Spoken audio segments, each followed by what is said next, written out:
Hi, this is Tim of the 1916 Company. Welcome and thanks for logging on. If you love this watch, email us Mosso at the1916company.com for pricing. Today, we discuss one of the most exciting new watches launched in the 2018 model year, actually launched at the end of 2017 for the 2018 model year from Piaget. This is the Altiplano Ultimate, and it was a record setter for thinnest automatic watch in production at the time it bowed. In rose gold, it's reasonably sized at 41 millimeters in diameter. It's not petite by any means, at least until you get to the side profile, where I measure it at 4.4 millimeters thick, and then from lug tip to lug tip, a nice compact 45.2 millimeters with a broad 21 millimeter spacing between the lugs.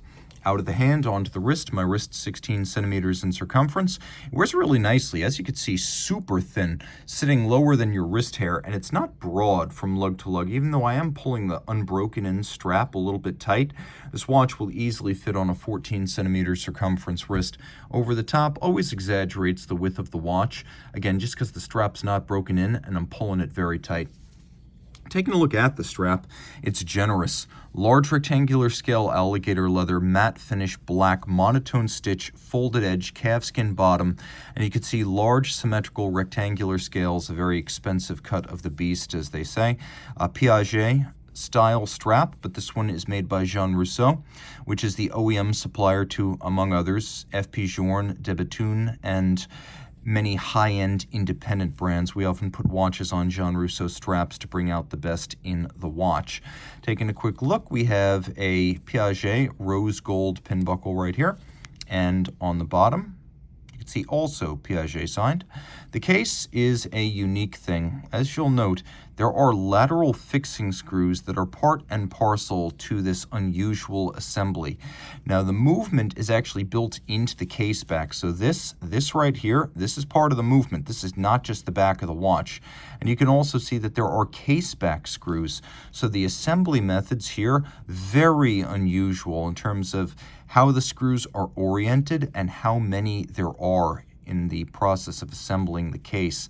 Taking a quick look, you can see Piaget coat of arms on the reverse side, and the watch even has a little bit of a sleeve around the stem tube assembly because it is so thin.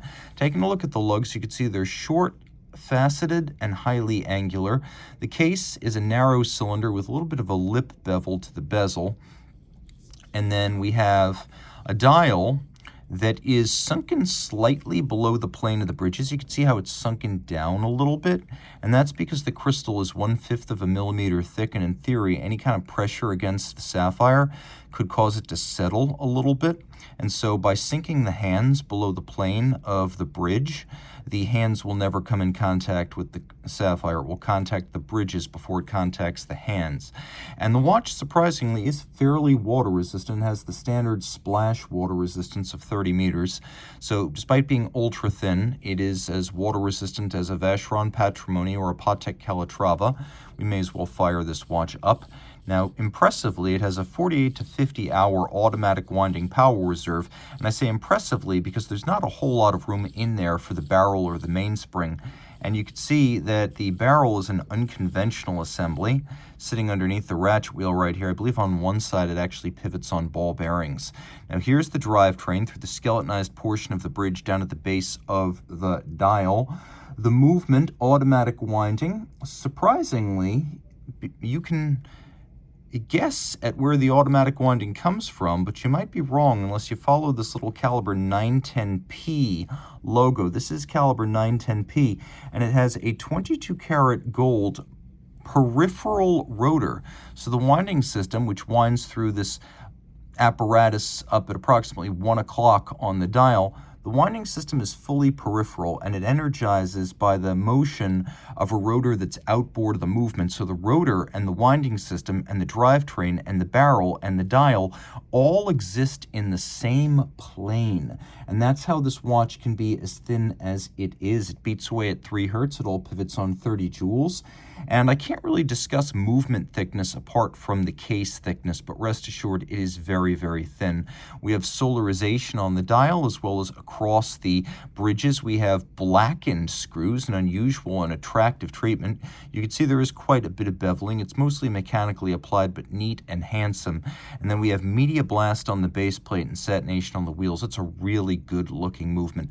And I cannot overemphasize just how impressive it is that the whole thing is everyday durable, wearable, reasonably water resistant, and has a power reserve of up to 50 hours.